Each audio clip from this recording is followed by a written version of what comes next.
Hello बच्चों, नवांकुर डिजी lesson में आपका स्वागत है। मैं कक्षा 11 वाणिज्य संकाय के लिए लेखा शास्त्र विषय की इकाई 2 के विषय में बात करेंगे। इकाई 1 की वीडियो पिछले लेसन में आप देख चुके हैं। इसमें से एक क्वेश्चन वीडियो के रूप में है, ये आप देख सकते हैं। इनको पहले बता दिया गया है। लेखांकन सूचनाओं के गुणवत्ता के निर्धारक तत्व 4 होते हैं। बोधगम्यता, इसका मतलब होता है किसी दी हुई बात को हम सहज से सहज, सरल से सरल भाषा में समझ सकें, ये लेखांकन का एक तत्व होता है। फिर दूसरा होता है विश्वसनीयता। विश्वसनीयता किसी भी चीज़ की तब होती है जब इसके लिए कोई प्रमाण होता है।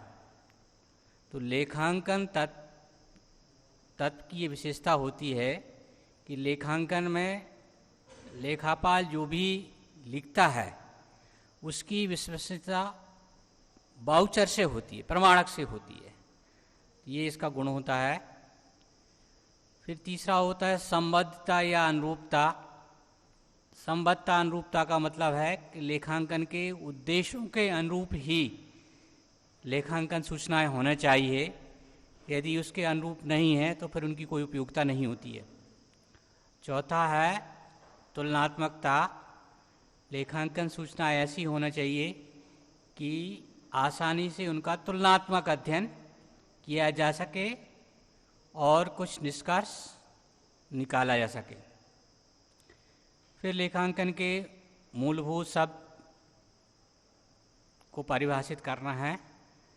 तो जैसे कि पहले बताया गया था कि हम किसी भी विषय का ज्ञान प्राप्त करते हैं तो ज्ञान प्राप्त करने से संबंधित उस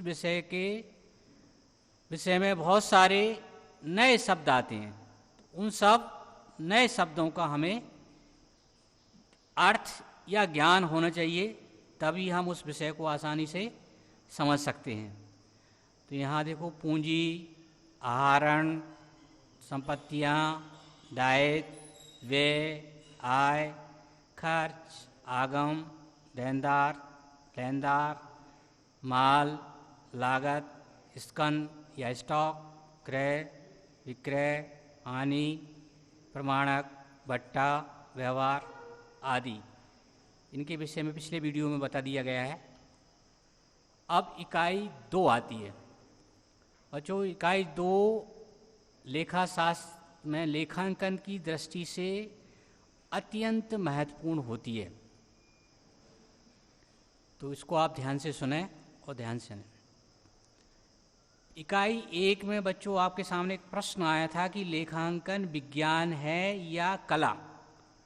तो पहले मैं विज्ञान की बात करता हूँ कि लेखा शास्त्रियों के मत के अनुसार लेखांकन एक विज्ञान है।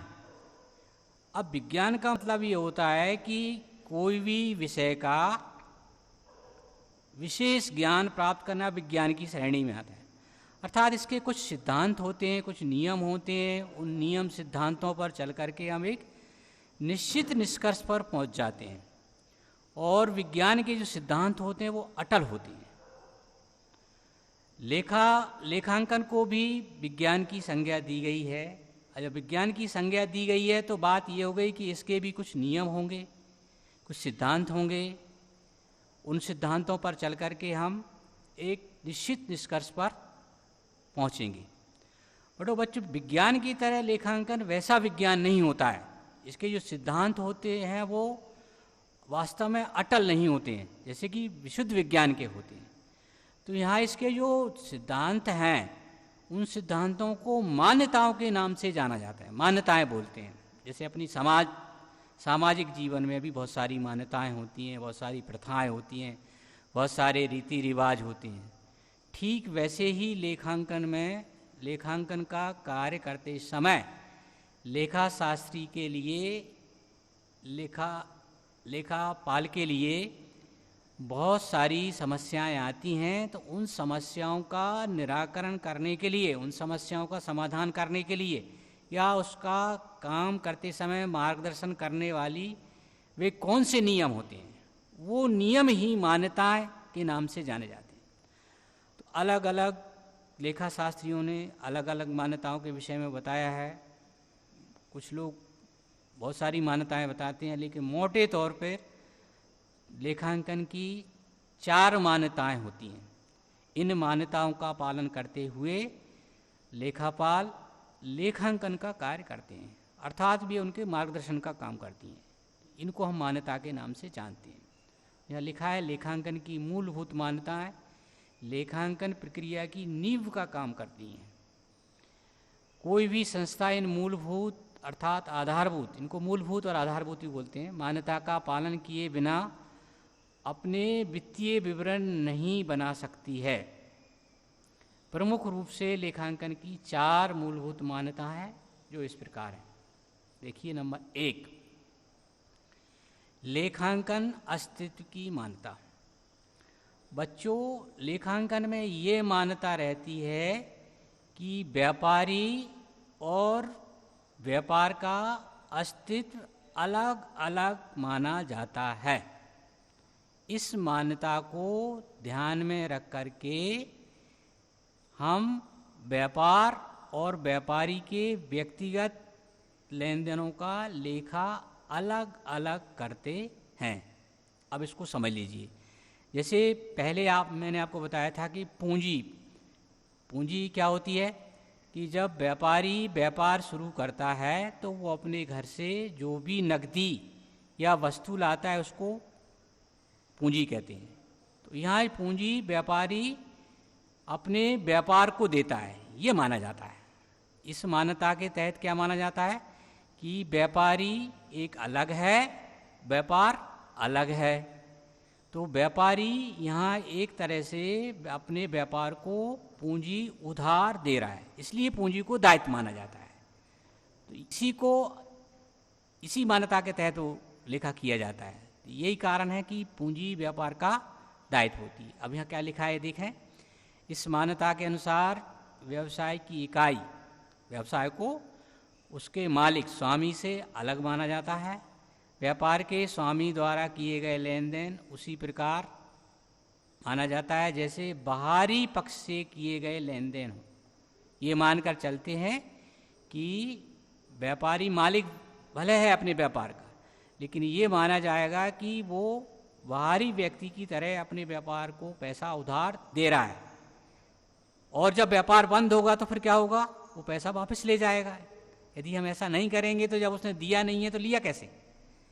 यही कारण है कि पूंजी को दायित्व माना जाता है। स्वामी द्वारा निकाली गई राशि को आहरण मानकर लिखा करते हैं। यदि हम ऐसा नहीं करेंगे तो व्यापार और व्यापारी के खर्चे एक हो जाएंगे और व्यापार का लाभ या तो कम होगा या कम दिखाई देगा या हानि दिखाई देगा। तो साधारण सी बात हो गई। लेखांकन अस्तित्व की मान्यता लेखापालों को ये मार्गदर्शन करती है, ये बात बताती है कि व्यापारी और व्यापार दोनों का अस्तित्व अलग अलग है।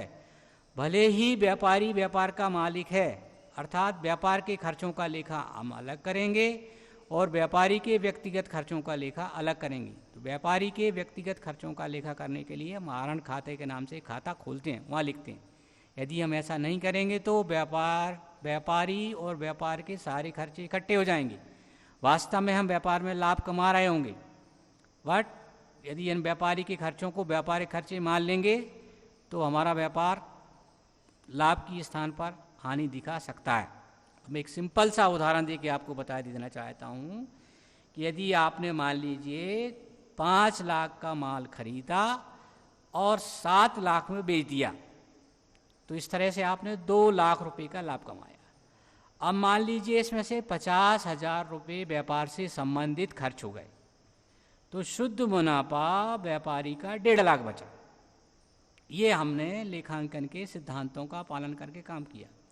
अब मान लीजिए हम इस मान्यता को ना माने और व्यापारी ने क्या किया कि 5 लाख का माल खरीद करके 7 लाख में बेचा, तो 2 लाख का मुनाफा कमाया, 2 में से 50,000 का उसने खर्चा कर दिया तो 1.5 लाख बचा। अब मान लीजिए व्यापारी ने अपने मकान बनाने में 2 लाख रुपए खर्च कर दिए और वो पैसे उसने व्यापार से लिए, तो वो 2 लाख रुपए को यदि हम व्यापारिक खर्च मान लेंगे तो बच्चों जहां आप देख रहे हैं कि आपका व्यापार 1.5 लाख मुनाफा बता रहा है, वहां आपका व्यापार 50,000 रुपये हानि दिखाएगा, वो गलत होगा जो। तो ये मान्यता ये कहती है कि व्यापारी के खर्चों को अलग लिखेंगे और व्यापार के खर्चों को अलग लिखेंगे। इस मान्यता का सभी लेखापाल पालन करते हैं। नंबर 2, मौद्रिक मापन की मान्यता। मौद्रिक मापन की मान्यता ये बताती है कि व्यापार में केवल और केवल उन्हीं सौदों, लेन देनों या व्यवहारों का लेखा करते हैं जिनको हम मुद्रा में व्यक्त कर सकते हैं, मुद्रा में माप सकते हैं। 1 रुपये, 2 रुपये, 10 रुपये, 100 रुपये, 1000 रुपये, उनको ही लिखेंगे। ये मान्यता बना ली है। तो सभी लेखापाल लेखांकन का काम करते समय सिर्फ और सिर्फ उन्हीं लेन देनों को, उन्हीं सौदों को, उन्हीं व्यवहारों को अपनी पुस्तकों में लिखते हैं जिनको हम मुद्रा में माप सकते हैं। अब व्यापार में बहुत सारी ऐसी घटनाएं होती हैं जो व्यापार को तो प्रभावित करती हैं, लेकिन हम ठीक ढंग से सटीक रूप से उनको मुद्रा में व्यक्त नहीं कर सकते। तो ऐसे व्यवहारों को या ऐसी घटनाओं को व्यापार में लेखा नहीं किया जाता। जैसे हड़ताल हो जाती है, अब हड़ताल के कारण नुकसान हो जाता है, प्रबंधक बीमार होता है तो उसके बीमारी के कारण व्यापार में नुकसान होता है। अभी आप वर्तमान में देख रहे हैं कि कोरोना वायरस चल रहा है, तो कोरोना वायरस के कारण व्यापारिक संस्थान बंद हैं, बंद होने के कारण व्यापारियों को नुकसान हो रहा है, बट इसको हम ठीक ढंग से मुद्रा में व्यक्त नहीं कर सकते कि इतने रुपए का ही हमें नुकसान हुआ। तो ऐसी चीज़ों को पुस्तकों में मान्यता नहीं दी जाती, अर्थात नहीं लिखते। तो कौन को लिखते हैं? जो केवल हम उनको रुपये में माप सकें, पैसे में माप सकें कि 10 रुपये का माल खरीदा, 10,000 का माल खरीदा, या 20,000 का खरीदा, या 50,000 का बेचा, या किसी को 1,000 रुपये दिए, 2,000 रुपये दिए। ये मान्यता का सभी लेखापाल पालन करते हैं। ऐसा करने से लेखांकन में एक रूपता भी रहती है और परिणाम वैज्ञानिक रूप से सटीक आते हैं। अगली मान्यता है चालू व्यवसाय की मान्यता। चालू व्यवसाय की मान्यता ये बताती है बच्चों हमें कि हम व्यापार हमने चालू कर दिया है तो ये व्यवसाय अनवरत एक लंबे समय तक चलता रहेगा। इस मान्यता को ध्यान में करना। कोई भी व्यापारी इसलिए व्यापार शुरू नहीं करता कि 1 साल 2 साल करेगा और फिर बंद कर देगा, बल्कि वो क्या सोच के व्यापार शुरू करता है कि आज मैंने व्यापार शुरू कर दिया तो ये पीढ़ी दर पीढ़ी चलता रहेगा। और सारे व्यापारिक संस्थान दुनिया में, अपने हिंदुस्तान में ऐसे हैं जो पीढ़ी दर पीढ़ी चले आ रहे हैं। तो ये मान्यता हमें बताती है कि व्यापार हमेशा चलता रहेगा, लंबे समय तक चलता रहेगा, और सारे लेखापाल इसी को ध्यान में रख करके लेखा करते हैं। अब लेखा करने में क्या बात आती है, जैसे देखो कि व्यापार की जो संपत्तियां होती हैं उनके 2 मूल होते हैं, एक लागत मूल होता है और एक बाजार मूल होता है। जैसे मान लीजिए मैंने कोई 1 लाख की मशीन खरीद ली, सौदा कर लिया, उसका बिल हो गया, और खरीदने के जस्ट बाद वो 1 लाख रुपये, 1,20,000 रुपये की हो गई। तो यहाँ हम संपत्ति को 1 लाख रुपये में ही लिखेंगे, क्योंकि हम ये बात मान के चलेंगे कि हमारा व्यवसाय आगे भी चलता रहेगा। इसी मान्यता को ध्यान में रख करके हम अदत्त, पूर्वदत्त, उपार्जित, अनुपार्जित इनका समायोजन करते हैं। अब इनके विषय में थोड़ा बता देना चाहता हूँ कि अदत्त, पूर्वदत्त, उपार्जित और अनुपार्जित क्या होते हैं। अदत्त वे होते हैं जिनका संबंध चालू वर्ष से होता है, बट उनका भुगतान अगले वर्ष में होता है। उदाहरण के लिए हम हिसाब किताब 1 जनवरी से 31 दिसंबर तक रखते हैं, तो बच्चों दिसंबर का जो वेतन है वो अगले जनवरी में जाएगा। तो अब खर्चा तो वो इस साल का है और भुगतान उसका कब होगा? अगले साल होगा। 1 जनवरी मतलब अगला साल लग गया। तो ये जो दिसंबर का वेतन जो जनवरी में जा रहा है, ऐसे सारे व्यय जो एक समय विशेष से संबंधित हैं और उनका भुगतान अगले समय में हो रहा है, सब अदत्त कहलाते हैं। तो उनको व्यय चालू वर्ष का मानेंगे, लेकिन भुगतान कभी भी होता रह सके। तो इसका लेखा चालू वर्ष में ही करेंगे, अर्थात चालू वर्ष के आय में से उसको घटा देंगे। ऐसा क्यों? क्योंकि हम ये मान के चलेंगे कि हमारा व्यवसाय अगले साल भी चालू रहेगा और अगले भी रहेगा और अगले हमेशा चालू रहेगा।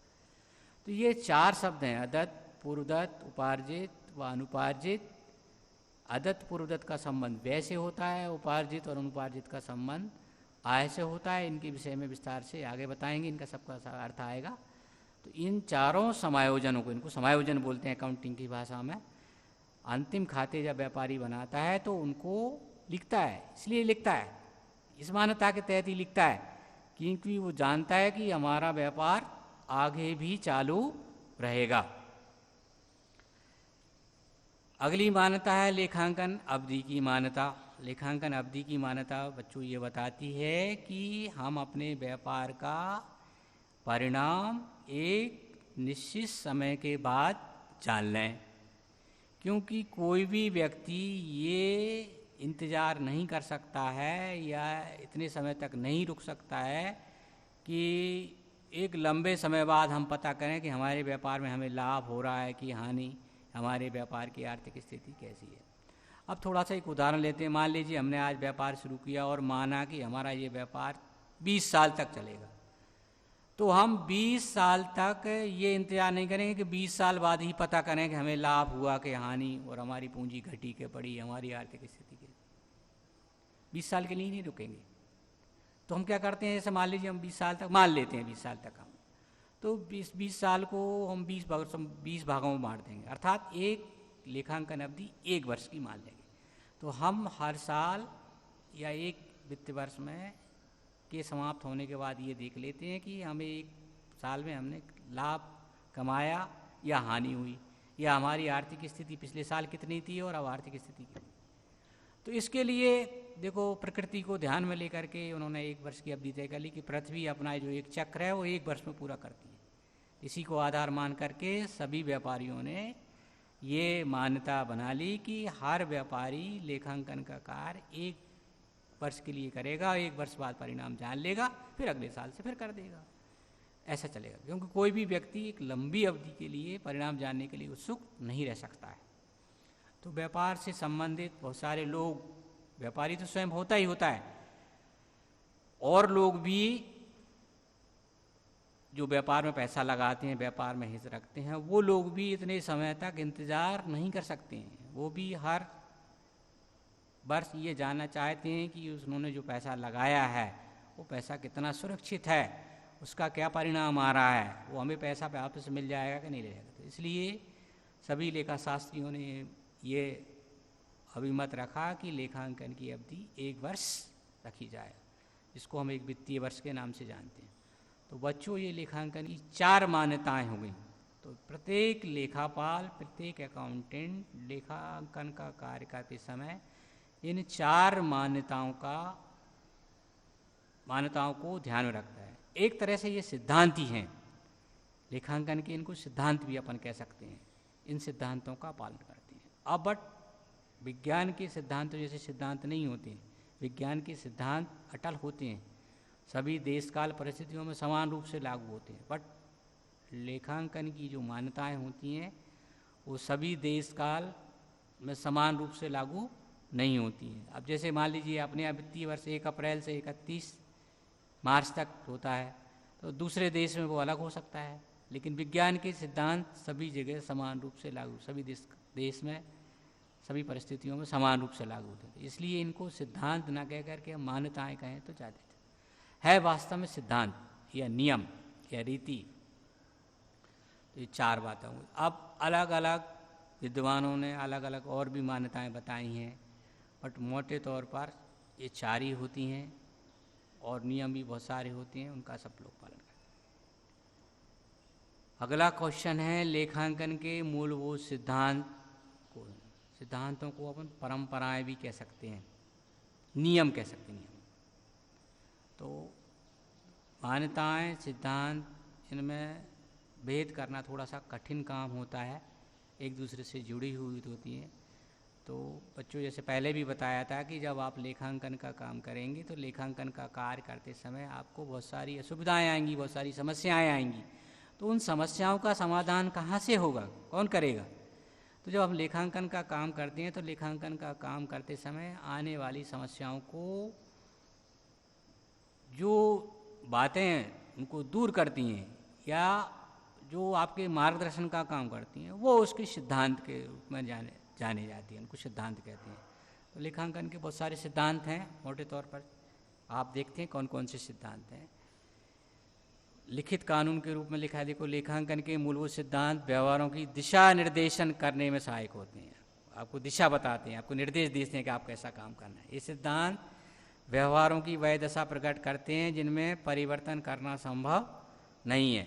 इनका जन्म ना तो किसी अधिनियम के द्वारा हुआ है और ना ही ये सिद्धांत लिखित कानून के रूप में, वरन इन सिद्धांतों की खोज लेखों तथा वित्तीय विवरण से ही की जाती है, अनुभव से ही आए।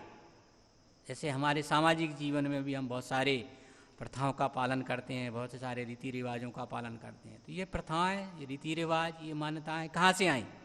ये किसी हमारी समाज ने के जो हमारे जो पूर्वज उन्होंने नहीं बनाई, बल्कि उनके जीवन में जैसे जैसे अनुभव होता गया वो अपने आप समाज की मान्यताएं, परंपराएं, रीति रिवाज बन गए। अब अपन देखते हैं कि समाज का एक वर्ग बरसात विशेष में भी विवाह संपन्न कर लेता है और समाज का एक वर्ग बरसात में विवाह नहीं करता है। वो उनकी मान्यता हो गई, उनकी परंपरा हो गई, उनके नियम हो गए और दूसरे के दूसरे हो गए। तो बहुत सारे हमारे सामाजिक, तो ऐसे ही लेखांकन के जो नियम है वो लिखित रूप में नहीं है, बल्कि लिखते लिखते लेखांकन का कार्य करते करते ये अपने आप सिद्धांत का रूप इन्होंने धारण कर लिया और ये सर्वमान होते, सभी लेखापाल इसका लिखते समय इनका पालन करते हैं। तो पहला है दोहरा लेखा का सिद्धांत। अब दोहरा लेखा का मतलब आप बच्चों समझ लीजिए, दोहरा लेखा का सिद्धांत क्या कहता है।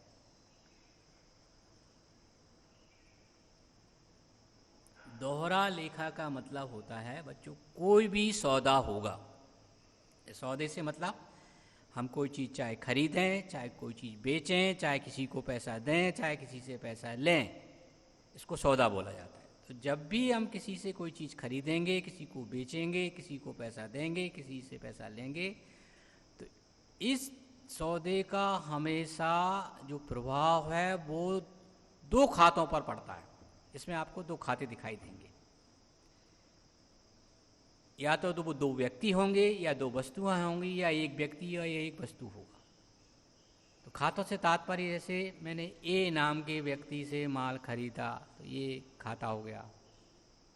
ए को पैसे, ए नाम के व्यक्ति से माल खरीदा है तो मुझे ए को पैसे देने पड़ेंगे, तो एक ए का खाता होगा, या माल खरीदा है तो एक क्रय खाता हो गया। ये आप धीरे धीरे सीखेंगे कि कैसे दो खातों पर प्रभाव पड़ता है। बट बेसिक बात ये हो गई कि जब भी व्यापार में कोई सौदा होगा, कोई लेन देन होगा, किसी से पैसा लेंगे, किसी को पैसा देंगे, कोई चीज़ खरीदेंगे और या बेचेंगे, तो वो दो खातों पर प्रभाव पड़ डालेगा। जिसके, जैसे हमने पहले भी आपको बताया था कि खाते के दो पक्ष होते हैं, एक नाम पक्ष होता है और एक जमा पक्ष होता है। तो एक व्यक्ति के नामे पक्ष में लिखेंगे तो दूसरे व्यक्ति के जमा पक्ष में लिखेंगे, ये हमेशा चलेगा। ये इसी को दोहरा लेखा का सिद्धांत कहते हैं। दोहरा लेखा का सिद्धांत बताता है कि हर सौदे, हर लेन देन का हमेशा दो खातों पर प्रभाव पड़ेगा। तो एक खाते के यदि हम नामे पक्ष में जाएंगे तो दूसरे खाते के जमा पक्ष में लिखेंगे। ठीक है, दोनों पक्षों में राशि समान रहेगी। यदि मान लीजिए मैंने ए से 10,000 रुपये का माल खरीदा, तो लेखांकन के सिद्धांत के अनुसार मैं ए के खाते में 10,000 लिखूंगा और क्रय खाते में भी 10,000 लिखूंगा। इसी सिद्धांत के आधार पर जो चिट्ठा बनता है, चिट्ठा व्यापार की एक आर्थिक तस्वीर होती है, आर्थिक स्थिति को बताता है, जो साल के अंत में बनाया जाता है। उसके दोनों पक्षों का योग हमेशा बराबर आता है, क्योंकि शुरू से ही हम जितनी राशि नामे पक्ष में लिख रहे हैं उतनी जमा पक्ष में लिख रहे हैं। एक खाते के डेबिट में लिखेंगे तो दूसरे खाते के क्रेडिट में लिखेंगे। इस सिद्धांत पर चलकर ही हम आगे बढ़ते हैं और लास्ट में जो चिट्ठा होता है वो चिट्ठे के दोनों पक्षों का योग बराबर आ जाता है। तो साधारण सी बात हो गई कि व्यापार में कोई भी सौदा, कोई भी लेन देन, कोई भी व्यवहार होगा, वो लेन देन हमेशा दो खातों को प्रभावित करेगा। इसी को दोहरा लेखा का सिद्धांत बोलते हैं। ये दोहरा लेखा का सिद्धांत। अब आगे का देखिए, प्रमाणक की जांच योग वस्तुनिष्ठता का सिद्धांत। इस सिद्धांत के अनुसार वित्तीय लेन देनों की प्रमाणिकता की सत्यता की जांच उपलब्ध प्रमाणकों द्वारा की जा सकती है। जैसे देखो, एक पहले सूचना के तत्व में आया था कि विश्वसनीयता किसी चीज़ की कब होगी? जब उसके लिए कोई हमारे पास लिखित साक्ष्य होगा, लिखित प्रमाण होगा, लिखित अभिलेख होगा, तभी हम उसको विश्वसनीय कहेंगे। बच्चों, दुनिया में जो भी कानून चलते हैं, अदालतें जो फैसला देती हैं, वो हमेशा लिखित साक्ष्य को ज़्यादा मानती हैं। लिखित साक्ष्य के आधार पर निर्णय ठोस होते हैं। तो ऐसे ही लेखांकन का ये सिद्धांत बताता है कि लेखांकन में जो सारी चीज़ें आपने लिखी हैं, जो लेन देन आपने किया है, उसकी सत्यता की पुष्टि हमेशा प्रमाणकों के द्वारा ही की जाती है। अर्थात हम पुस्तकों में केवल उन्हीं सौदों को लिखेंगे जिनका कोई हमारे पास लिखित प्रमाण है। मौखिक तौर से मैंने आपसे किसी से कह दिया कि आप मुझे 10,000 का माल दे दीजिए, 10,000 की वस्तु दे दीजिए। अभी मैंने मौखिक तौर से इसको बोला है कि आप 10,000 रुपये का माल मुझे दे दीजिए। ना उसने मुझे माल दिया है, ना मैंने माल लिया है, क्योंकि ना उसने माल भेजा, ना मैंने माल प्राप्त किया, और ना ही उसने उस माल का बीजक बनाया, बिल बनाया। तो मेरे पास कोई लिखित प्रमाण नहीं है, तो मैं उसको अपनी पुस्तकों में नहीं लिखूंगा। तो ये सिद्धांत बना लिया गया लेखापालों ने, लेखा शास्त्रियों ने, कि व्यापार में केवल हम उन्हीं सौदों को लिखेंगे जिनका एक लिखित साक्ष्य होगा, जिनको अकाउंटिंग की भाषा में प्रमाणक बोलते हैं, वाउचर बोलते हैं। वो अभिलेख जो किसी सौदे की होने की पुष्टि करते हैं, वो प्रमाणक के नाम से जानते हैं। तो प्रमाणक की जांच योग्य वस्तुता का सिद्धांत ये बताता है कि लेखापाल केवल उन्हीं सौदों को अपनी पुस्तकों में लिखेंगे जिनका कोई लिखित प्रमाण होगा, या ये कहें कि आवश्यकता पड़ने पर कोई मांगे तो उसको दिखा सके। जैसे कोई कहे कि मैंने मोटरसाइकिल खरीदी, तो मोटरसाइकिल आपके पास भले है, लेकिन जब तक मोटरसाइकिल का आपके पास बिल नहीं है तो आप उसके मालिक भी नहीं हैं, और आप उसके स्वामित्व होने का प्रमाण सिद्ध नहीं कर सकते। तो उससे मोटरसाइकिल का स्वामित्व होने का प्रमाण सिद्ध करने के लिए आपके पास उस मोटरसाइकिल का बीजक होना चाहिए, बिल होना चाहिए, रसीद होना चाहिए। आप किसी को पैसा देते हैं या किसी से पैसा लेते हैं तो उसके बदले में रसीद होती है। आप मौखिक तौर पे ये बोल दें कि मैंने आपको 20,000 रुपये 10,000 रुपये दिए, तो कोई नहीं मानेगा। तो लेखांकन का ये सिद्धांत हमें ये बताता है कि लेखांकन में हम केवल उन्हीं सौदों को मान्यता देते हैं, उन्हीं सौदों को हम लिखते हैं जिनके लिए हमारे पास लिखित प्रमाण होता है, और आवश्यकता पड़ने पर, जांच होने पर हम उस सौदे की पुष्टि उस बीजक के माध्यम से या रसीद के माध्यम से प्रमाणित करते हैं। तो भौतिक प्रमाणित के लिए ज़रूरी है कि उनका लिखित प्रमाण होना चाहिए। भौतिक प्रमाण का मतलब ये होता है, कोई आपसे पूछे कि ये चीज़ आपकी है तो बताइए कैसे सिद्ध करोगे ये आपकी चीज़। तो सारे लेखापाल, अकाउंटेंट इस सिद्धांत का पालन करते हैं। तीसरा है ऐतिहासिक लागत का सिद्धांत। लेखांकन के इस सिद्धांत के अनुसार संपत्तियों का लेखा उसी मूल पर करना चाहिए जिस मूल पर उन्हें प्राप्त किया गया हो। इसमें परिवहन व्यय, स्थापना के व्यय एवं उससे अधिक उपयोगी बनाने के व्यय भी शामिल किए जाते हैं।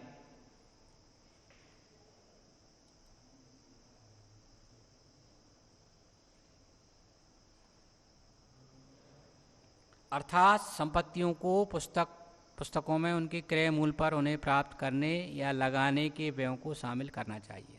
अब मैं इसका एक उदाहरण देकर बच्चों आपको बता सकता हूँ। जैसे आप सभी के घर में मोटरसाइकिल होगी, आप सभी ने मोटरसाइकिल खरीदी होगी। तो मान लीजिए आप मोटरसाइकिल खरीद के लाए और मैंने आपसे पूछा कि बताइए कितने की मोटरसाइकिल, तो आप बोलते हैं कि ये 70,000 की पड़ी, 70,000 की खरीदी आपने। तो 70,000 में वास्तव में मोटरसाइकिल का मूल्य तो आपका लगभग 60,000 रुपये होता है। जो आप मोटरसाइकिल लेकर आए हैं उस मोटरसाइकिल का वास्तविक मूल्य तो 60,000 ही है, बट उसका स्वामित्व प्राप्त करने के लिए, उसको सड़क पे चलाने के लिए अन्य बहुत सारे खर्चे आपने भुगतान किए होंगे। जैसे आपने गाड़ी का बीमा कराया होगा, आपने गाड़ी का रजिस्ट्रेशन कराया होगा, गाड़ी का आपने टैक्स भरा होगा। तो 60,000 की गाड़ी आप 70,000 रुपये दे के आएँ तो 10,000 रुपये आपने किस चीज़ की चुकाए उसमें? उस गाड़ी को कार्ययोग्य बनाने या उसके स्वामित्व योग्य प्रमाण प्राप्त करने के लिए आपने 10,000 रुपये का भुगतान किया। तो अब आपकी मोटरसाइकिल जो वास्तव में 60,000 की है और आप उसको कितने में लिखेंगे? 70। 10,000 का तो आपके पास कोई भौतिक स्वरूप है ही नहीं, भौतिक चीज़ आपको कोई मिली नहीं है। वास्तव में तो 60,000 रुपये की मोटरसाइकिल आपके पास आई है, 10,000 रुपये तो आपके खर्च में चले गए। तो ये सिद्धांत ये बताता है कि जब हम कोई भी वस्तु खरीदेंगे, कोई भी चीज़ खरीदेंगे, तो वो कार्ययोग्य होने या विक्रय होने की स्थिति में उस पर आने वाला जो भी खर्चा है वो खर्चा उसी का भाग माना जाएगा। अपन मकान बनाते हैं तो मकान बनाते समय ये देखते हैं कि मकान की नींव से लेके मकान रहने योग्य स्थिति में पहुंच जाता है, वहाँ तक होने वाला खर्चा आपका मकान की लागत, उसमें रेत, गिट्टी, सीमेंट, मजदूरी सब शामिल होती है। तो अपन ऐसे ही बोलते हैं कि मकान हमारा 10 लाख का पड़ा, 20 लाख का पड़ा, ऐसे नहीं बोलते कि रेता इतनी, गिट्टी इतनी। तो लागत का सिद्धांत ये बताता है कि कोई भी चीज़ आप खरीदेंगे तो उसकी उस वस्तु का मूल प्लस उसको लाने में परिवहन भाड़ा लगा। बहुत सारी मशीनरी ऐसी होती हैं जिनको लगाने में बड़े बड़े तकनीशियनों की आवश्यकता होती है, तो वो भी उसका खर्च का भाग उसी का हिस्सा माना। ये सिद्धांत बना दिया गया। ये सिद्धांत इसलिए बनाए गए हैं ताकि लेखांकन में एक रूपता रहे। जब एक रूपता रहेगी तो तभी तो हम तुलनात्मक अध्ययन कर पाएंगे। ये सिद्धांत लेखापालकों का लेखांकन का कार्य करते समय उनका मार्गदर्शन करते हैं। तो ऐतिहासिक लागत का सिद्धांत यही बताता है आपको। अगला है आगम पहचान का सिद्धांत। इस सिद्धांत के अनुसार कोई आय या लाभ तब तक अर्जित नहीं माना जाता या मानी जाती जब तक कि वस्तुएं या सेवाओं की बिक्री नहीं हो जाती। व्यवसाय में जब उत्पादन कार्य होता है तब यह संभावना रहती है कि इससे लाभ प्राप्त होगा, किंतु इस लाभ का अर्जन तब तक नहीं होता है जब तक कि उत्पादित वस्तु बिक न जाए। इसी प्रकार आय व्यय का लेखा उसी वित्तीय वर्ष में किया जाता है जिस वर्ष वे अस्तित्व में आती हैं। अब इसको मैं उदाहरण के माध्यम से आपको बताता हूँ कि जैसे मान लीजिए आपने 10 वस्तुएं खरीदी, 10 में से 5 वस्तुएं आपने बेच दी और 5 वस्तुओं के बेचने के बाद मान लीजिए आपने 200 रुपये पर वस्तु ज़्यादा मूल्य पर बेची तो आपने 1,000 रुपये कमा लिए। इस साल की जो आपकी लाभ जो हो गया वो कितना हो गया? 1,000 रुपये हो गया। बट अभी 5 वस्तुएं अभी आपकी नहीं बिकी, बट आपको मालूम है कि जब हम बेचेंगे तो एक वस्तु पर हमें 200 रुपये, अभी बेची नहीं है, ध्यान रखना है। तो यहाँ 5 वस्तुएं जो बिक चुकी हैं, बिकने से हमें 1,000 रुपये का लाभ हो गया है, इस लाभ को हम लाभ मान लेंगे। लेकिन शेष जो 5 वस्तुएं नहीं बिकी हैं, हम अच्छी तरह से जान रहे हैं कि जब बेचेंगे तो इनको बेचने से भी हमें 1,000 रुपये लाभ होगा, बट अभी वास्तव में लाभ हुआ नहीं है। लाभ होगा जब बिक जाएंगे। तो लेखांकन का ये सिद्धांत कहता है, इसी को अर्जित माना जाता है, इसी को लाभ शब्द को अर्जित बोलते हैं। अर्जित मतलब कमाया हुआ, कमा लिया है। तो पहली 5 वस्तुओं पर आपने 1,000 रुपये आय अर्जित कर ली है, प्राप्त कर ली है, बट शेष 5 पर आपने अभी 1,000 रुपये अर्जित नहीं किए, कोई बिकी नहीं, बता आपके पास रखी है। तो लेखांकन का ये सिद्धांत कहता है कि किसी आय को तब तक पुस्तकों में नहीं लिखेंगे, उसका लेखा नहीं करेंगे जब तक वो अर्जित नहीं मान ली जाए, प्राप्त नहीं हो जाए, उसको प्राप्त करने का अधिकार नहीं, तब तक नहीं लिखा जाएगा। ऐसा मान के नहीं करेंगे बिक जाएंगी तो 1,000 रुपये का लाभ हो जाएगा, तो उसको पुस्तकों में नहीं लिखा जाएगा। अब इसी को मैं दोबारा से उदाहरण देना चाहता हूँ। अब इसमें से आपने 5 वस्तुएं नकदी में बेच दी तो 1,000 रुपये कमा लिए, और 5 वस्तुएं आपने उधार दी। अब यहाँ भले आपने उधार बेच दी लेकिन स्वामित्व हस्तांतरण हो गया है, तो अब 5 वस्तुएं जो आपने नगद बेची हैं उन पर 1,000 रुपये का लाभ हो गया आपको। 5 वस्तुएं जो आपने उधार बेची हैं उन पर भी 1,000 रुपये का लाभ हो गया। तो कुल मिलाकर के आपको 2,000 रुपये ही आय मानेंगे।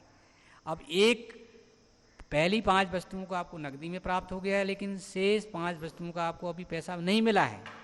पैसा भले नहीं मिला है, लेकिन वास्तव में आपने वो 1000 रुपये अर्जित कर लिए, अब उसको लिख सकते हैं। लेकिन पहली कंडीशन में आपने 5 वस्तुएं बेची नहीं थी, अभी आप ही उसके मालिक थे, वो अर्जित नहीं माना जाएगा। तो व्यापार में ऐसी बहुत सारी आय होती हैं, बहुत सारी आगम होती हैं, जिनको हमें प्राप्त करने का अधिकार तो हो जाता है, चाहे भले वो प्राप्त हुई हो ना हुई, उनको लिखा जाएगा। जैसे बैंक ब्याज देती है, तो बैंक ब्याज देती है, या हम किसी को उधार पैसे देते हैं तो उससे मान लीजिए ब्याज लेते हैं, तो सामान्यतः ब्याज 1 साल के लिए लगाते हैं। तो दिसंबर का ब्याज सामान्यतः बैंक जनवरी में भुगतान करते हैं, तो दिसंबर के महीने में आपको ब्याज प्राप्त करने का अधिकार हो गया, तो उसको पुस्तकों में मान्यता देंगे, आय मानेंगे। लेकिन जो अभी हमने कमाया नहीं है उसको आय नहीं मानते। ये सिद्धांत यही बताता है, आगम पहचान का सिद्धांत बताता है कि जब कोई आय या कोई लाभ अर्जित का मतलब हमने कमा ली, प्राप्त हुई या नहीं हुई वो अलग विषय है, उसको पुस्तकों में लिखा जाएगा। अर्थात ऐसी आय को नहीं लिखेंगे जो हमने अभी तक अर्जित नहीं की है, नहीं कमाई है, भले संभावित हो सकती है कि उस पर हमें आय, उसको नहीं लिखा जाता है। तो आगम पहचान का सिद्धांत ये बताता है। ये 4 सिद्धांत हो गए आपके, और भी बहुत सारे सिद्धांत होते हैं, धीरे धीरे करके आप जब पढ़ेंगे तो मोटे तौर पर परीक्षा के हिसाब से आप इन 4 सिद्धांतों से आपका काम। ये सिद्धांत और मान्यताएं, इनको सिद्धांतों को रीति परंपराएं प्रथाओं के नाम से भी जाना जाता है।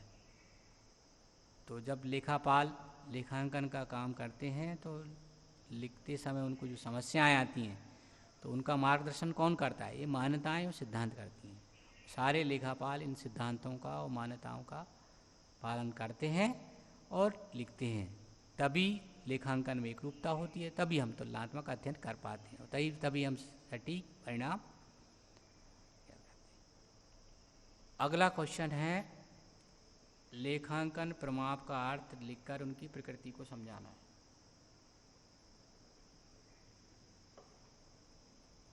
अब लेखांकन प्रमाप, इनको इंग्लिश में बोलते हैं अकाउंटिंग स्टैंडर्ड, शॉर्ट में बोलते हैं AS। तो लेखांकन के लिए जो प्रमाप होते हैं अपने भारतवर्ष में एक संस्था है, द इंडियन इंस्टीट्यूट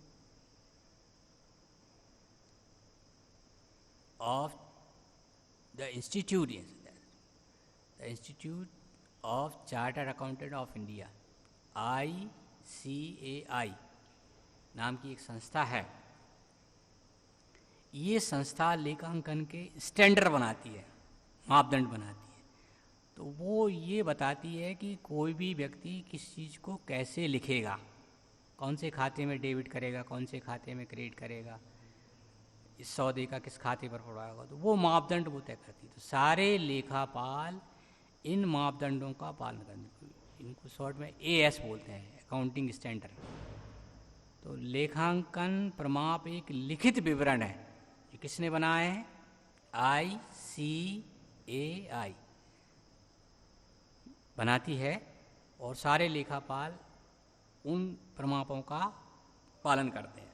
लिखित विवरण है, एक तरह से लिखित में है, इस समय समय पर बदलते रहते, जिनमें लेखांकन से संबंधित एक समान व्यवहारिक नियमों की सूची है।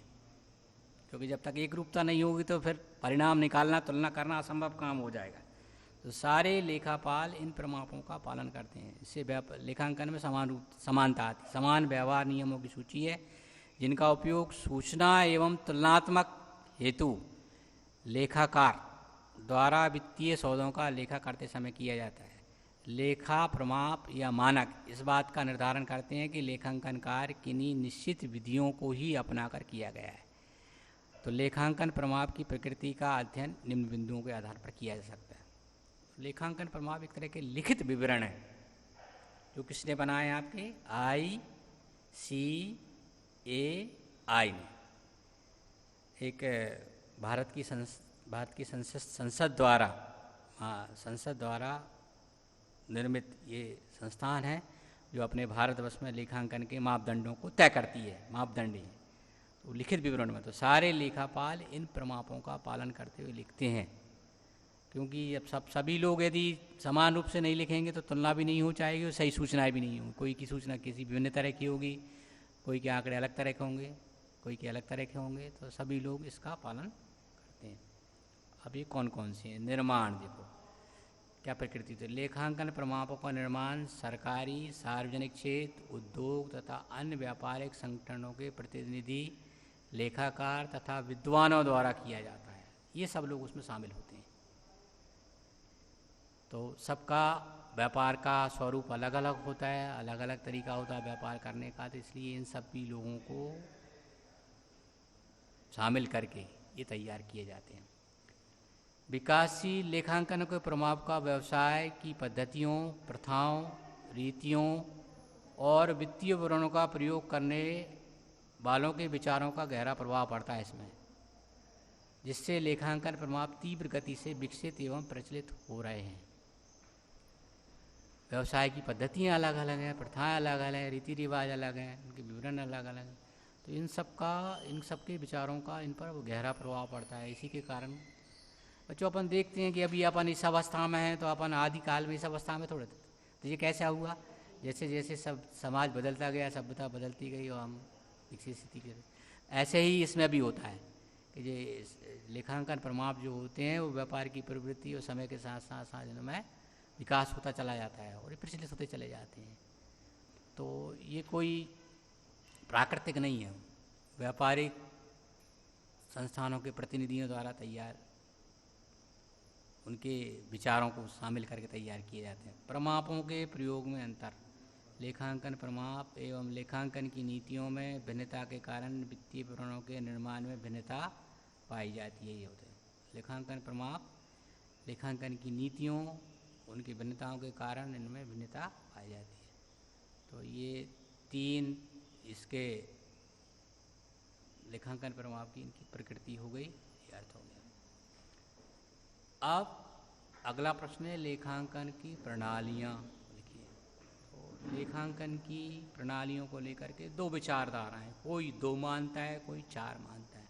लेखांकन की विधियाँ कौन कौन सी हैं? तो यहाँ मैंने 2 है लेकिन बताया चारों को है, तो चारों के विषय में चर्चा करूँगा। लेखांकन की कौन कौन सी विधियाँ? पहली विधि है इकेरा लेखा प्रणाली। इकेरा लेखा प्रणाली क्या बताती है? इसका क्या आशय होता है? देखो कि अभी मैंने पहले आपको बताया था दोहरा लेखा। दोहरा लेखा में मतलब होता है कोई सौदे का हमेशा 2 गातों पर प्रभाव पड़ेगा। एक खाते को हम डेबिट करेंगे तो दूसरे खाते को क्रेडिट करेंगे, वो दोहरा लेखा कहलाता है। तो यहाँ पहले बताता हूँ इकेरा लेखा प्रणाली। इकेरा लेखा प्रणाली के अंतर्गत इसको अपूर्ण लेखा प्रणाली या एकांकी लेखा प्रणाली भी कहते हैं, अधूरा लेखा प्रणाली भी बोलते हैं इसको। इसमें व्यापारी क्या करते हैं कि इसमें किसी सौदे के एक पक्ष में लेखा कर लेते हैं, किसी सौदे के दोनों पक्षों में लेखा कर लेते हैं और किसी को छोड़ ही देते हैं। तो जो छोटे छोटे व्यापारी होते हैं वो लेखांकन में ज़्यादा पैसा खर्च नहीं कर सकते हैं। वो अपनी आवश्यकताओं के अनुसार ही अपनी पुस्तकें तैयार करते हैं ताकि उनका लेखांकन का काम भी हो जाए, लेखांकन के उद्देश्यों की पूर्ति भी हो जाए और उनको जो चाहिए वो सामग्री चाहिए लेखांकन के संबंधित वो उनको मिल भी जाए। वो इकेरा लेखा प्रणाली है। इकेरा लेखा, अपूर्ण लेखा, एकांकी, अधूरा लेखा प्रणाली लेखांकन की वह प्रणाली है जिसमें किसी सौदे के एक पक्ष में लेखा, किसी के दोनों में, किसी को लिखते ही नहीं है। तो ये एक वैज्ञानिक प्रणाली नहीं है, पूर्ण नहीं है। लेकिन जो छोटे छोटे व्यापारी हैं वो लेखांकन पर ज़्यादा पैसा खर्च नहीं कर सकते हैं, ज़्यादा व्यय नहीं कर सकते हैं, ज़्यादा महंगे लेखापाल नहीं रख सकते हैं। तो ऐसे छोटे छोटे व्यापारी इस प्रणाली का उपयोग करते हैं। अब व्यवहारिक रूप में देखा जाए बच्चों, अब समय बहुत बदल गया है, क्योंकि पुस्तकों में दी हैं कि इकेरा लेखा प्रणाली है, कर लेते हैं। अब जीएसटी आ गया है, जीएसटी में तो सारे व्यापारी दोहरा लेखा प्रणाली का उपयोग करते हैं। अब कंप्यूटर का युग है, कंप्यूटर से ही लेखा करते हैं। तो व्यवहारिक रूप में ये कहीं देखने को वैसे नहीं मिलती है, लेकिन फिर भी बच्चों ज्ञान के हिसाब से, जानकारी के हिसाब से आपको पता होना चाहिए कि इकेरा लेखा का। और कैरा लेखा प्रणाली के आधार पर हम लेखांकन करके दोहरा लेखा प्रणाली जैसा भी काम कर सकते हैं। इसकी अपनी सीमाएं भी हैं, अपने कुछ इसके लाभ भी हैं। तो ये लेखांकन की कैरा लेखा प्रणाली हो गई। अब दोहरा लेखा प्रणाली जैसे नाम से ही स्पष्ट है, दोहरा लेखा करना। तो इस प्रणाली के अनुसार पहले भी मैं आपको बता चुका हूँ कि कोई भी सौदा होगा, कोई भी लेन देन होगा, कोई किसी को पैसा देंगे लेंगे, हमेशा इसमें इसका सौदा दो खातों पर पड़ेगा और प्रत्येक खाते के दो पक्ष होंगे, एक नामे पक्ष, एक जमा पक्ष। तो एक व्यक्ति के यदि हम नामे पक्ष में लिखेंगे तो दूसरे व्यक्ति के जमा पक्ष में लिखेंगे। अब वो नियम अपन आगे पढ़ेंगे, कौन के नामे करते हैं और कौन के जमा करते हैं। तो ऐसी प्रणाली को दोहरा लेखा प्रणाली के नाम से जानते हैं। ये सबसे लोकप्रिय प्रणाली है। दुनिया के अधिकतर देश दोहरा लेखा प्रणाली का ही इस्तेमाल कर, दोहरा लेखा प्रणाली में लेखांकन का काम करते हैं। अपने भारतवर्ष में भी दोहरा लेखा प्रणाली पर ही लेखा करते हैं। पूर्ण वैज्ञानिक प्रणाली है।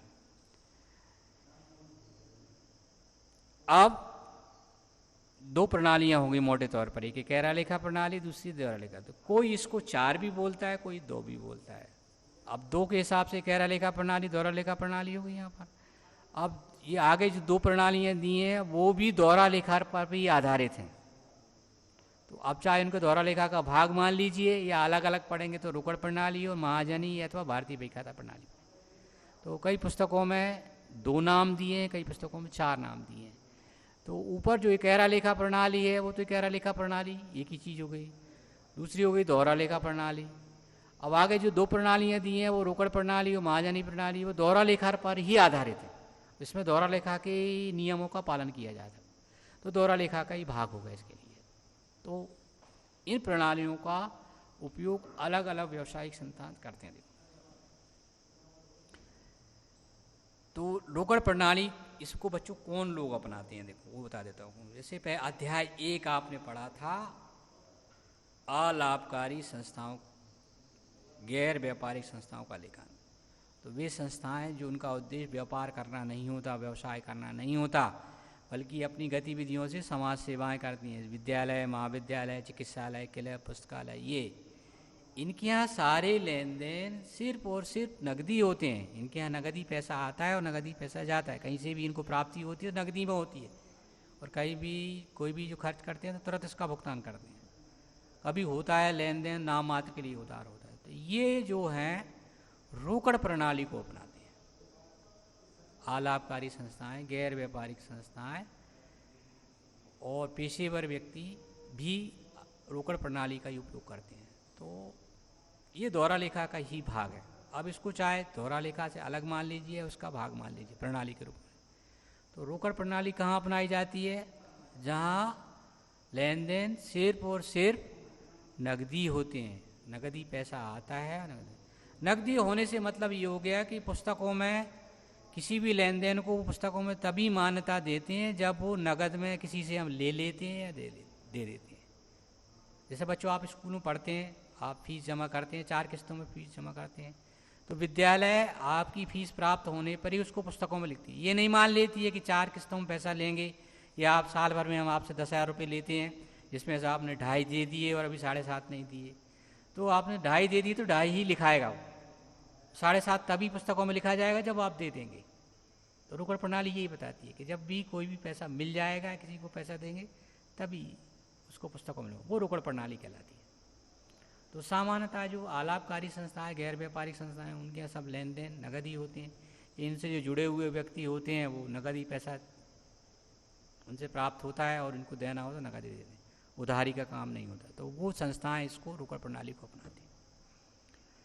अगली है महाजनी अथवा भारतीय बहीखाता प्रणाली। यह प्रणाली भी दोहरा लेखा प्रणाली पर ही आधारित है। लेखांकन की वह प्रणाली जिसका उदय जन्म भारत में हुआ हो और भारतीय व्यापारी आदि काल से अपने लेखांकन का कार्य इस विधि से करते आ रहे हों। इस प्रणाली में व्यापारी भारतीय भाषा में लेखा करते हैं। हिंदी भाषी प्रांत के लोग हिंदी भाषा में लिखते हैं, गुजराती लोग गुजराती में, मराठी लोग मराठी में, उर्दू वाले उर्दू में। ये इसकी एक विशेषता होती है। तो आदि का हमारा भारतवर्ष आदिकाल से ही व्यापार करता चला आ रहा है। व्यापारी व्यापार करते हैं तो हिसाब किताब तो रखते ही होंगे। हिसाब करता है, इस किताब रखने के लिए जिस प्रणाली का वो उपयोग कर लें, वो भारतीय बही खाता प्रणाली, महाजनी प्रणाली के नाम से नहीं जानी जाती है। ये भी दोहरा लेखा पर आदत है, इसमें भी नाम जमा पक्ष होता है, और इसमें नाम जमा पक्ष जो होता है वो विपरीत होता है दोहरा लेखा के। तो दोहरा लेखा प्रणाली में खाते के बाईं ओर के भाग को नाम बोलते हैं और दाईं ओर के भाग को जमा, जबकि भारतीय बही खाता प्रणाली में विपरीत होता है, बाएं तरफ जमा और दाएं तरफ नाम होता है। तो आपने देखा होगा, आप दुकानों पर जाते हैं, ऐसा देखने को मिल जाएगा कि हमारे क्षेत्र के जो व्यापारी हैं वो हिसाब किताब रखने के लिए लंबी लंबी लाल कलर की फोल्डिंग बहियाँ रखे होती हैं। तो वो फोल्डिंग बहियाँ, मुड़ने वाली जो बहियाँ होती हैं, वो भारतीय बही खाता प्रणाली में रखी जाती हैं। अब बच्चों धीरे धीरे समय बदल गया है, कंप्यूटर का युग आ गया है, कंप्यूटर का समय आ गया है, पुराने लोग अब बचे नहीं हैं। बहुत सारी जानकारी हमें तुरंत देना होती हैं, क्विक करना होती है, मेल के माध्यम से ही जान देना होती हैं। तो वर्तमान में लोग कंप्यूटर से ही लेखांकन का काम करते हैं।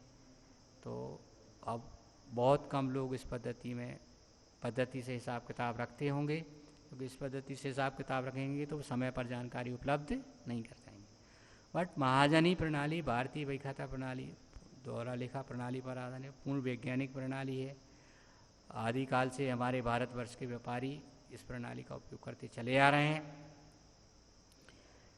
और अभी भी हो सकता रखते हैं, लेकिन समय बदल गया है अब। तो अब समय के हिसाब से बहुत सारे सॉफ्टवेयर भी आ गए हैं अकाउंटिंग के, उन सॉफ्टवेयर में लोग लिखते हैं, बट वे सब दोहरा लेखा पर आधारित हैं। अब चाहे वो व्यापारिक संस्थान हो चाहे गैर व्यापारिक संस्थान हो, सभी लोग कंप्यूटर के माध्यम से हिसाब किताब, कंप्यूटर के माध्यम से किए गए हिसाब किताब सटीक, सही और तुरंत परिणाम देने वाले होते हैं।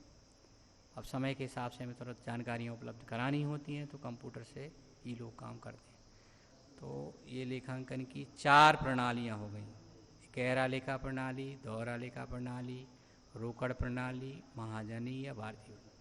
आप 4 भी बोल सकते हैं और ऐसे भी बोल सकते हैं कि इकेरा लेखा प्रणाली। मोटे तौर पर 2 हो गई इकेरा लेखा प्रणाली। तो अलग अलग पुस्तकों में अलग अलग ढंग से इसमें दिया है, कहीं इसको 4 लिखा है, कहीं 2 लिखा है, 2 लिखने के बाद बट इसमें 2 और जोड़ दी, रोकड़ प्रणाली। तो ये हो गई। तो मोटे तौर पे सबसे जो लोकप्रिय है, आप कक्षा 11 में जो हिसाब किताब सीखेंगे वो दोहरा लेखा का ही सीखेंगे। दोहरा लेखा प्रणाली के आधार पर ही मैं आपको पुस्तकों में लिखना सिखाऊंगा, आप सीखेंगे। इकेरा लेखा प्रणाली का एक आगे अध्याय पूरा ही दिया है, वहाँ के पर पढ़ेंगे। इकेरा रोकड़ प्रणाली आपकी अलाभकारी संस्थाओं द्वारा जो हिसाब किताब रखे जाते हैं उनके लिए। अब ये कक्षा 12 में पहुंच गया, कक्षा 11 में नहीं है, पहले कक्षा 11 में भी था ये। महाजनी प्रणाली को अब पुस्तकों में नहीं है, केवल ज्ञान के तौर पर है।